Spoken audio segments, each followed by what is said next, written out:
পাকিস্তান এয়ারপোর্টের মধ্যে ৩ ঘন্টা ইমিগ্রেশন অফিসারের সাথে থাকার পরে আমাকে ছাড়ে এবং ৩ ঘন্টা পর বের হওয়ার পরে পড়ি আরেক ঝামেলায়।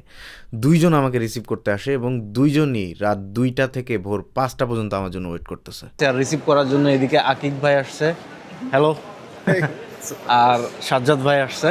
এখন বিপদটা হচ্ছে পাকিস্তানি মানুষ ভাই এত ভালো, ২ জনই চাই আমি তাদের ২ জনের বাসাতেই যাই, বাট আমাকে তো যেতে হবে যে কোনো একজনের বাসায়, আর আমি ডিসাইড করতে পারতেছিলাম না আসলে যাবো কার বাসায়।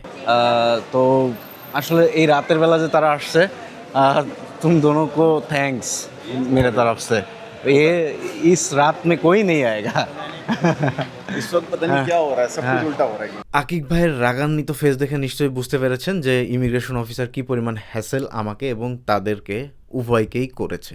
যাই হোক, আকিক ভাই রেগে মেগে শেষমেশ ইমিগ্রেশন অফিসারকে কোনো টাকাই দেয় নাই এবং যাকে পাঠানো হয়েছিল কুলি, ওই কুলিকে ফেরত পাঠিয়ে দিয়েছে শূন্য হাতে।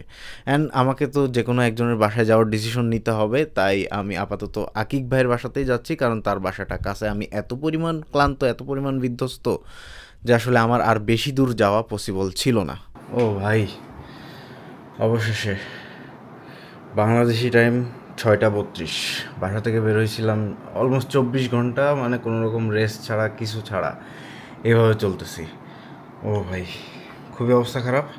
আর এটা হচ্ছে আকিক ভাইয়ের বাসা, এখানে এই বেডে আমাকে আপাতত থাকতে দেওয়া হয়েছে। আর পাকিস্তানের মানুষ ভাই অন্য রকম, আমার জন্য রাত 2টা থেকে 2 জন দাঁড়ায় আছে। এখন 2 জনের মধ্যে একজন মন খারাপ করে ফেলছে আমি তার বাসায় যাই নাই বলে আকিক ভাইয়ের বাসায় আসছি। আকিক ভাই একজন ইউটিউবার, তার সব কিছু নেক্সট ভিডিওতে আমরা দেখাবো। অ্যান্ড সব শেষে ফ্রেশ হওয়ার পরই আকিক ভাই আমাকে নিয়ে বের হয়ে যায় সকালের নাস্তা করার জন্য, কারণ তার কথা হচ্ছে আগে সকালের খাবার খাইতে হবে, তারপরে তুমি যতক্ষণ মন চায় ততক্ষণ ঘুমাও। তো আজকের ভিডিও থেকে বিদায় নিচ্ছি। আর মেইন ইউটিউবে ফুল ভিডিও আপনারা পাবেন, আর ফেসবুকে শর্ট ভিডিওগুলো এইভাবেই পেতে থাকবেন।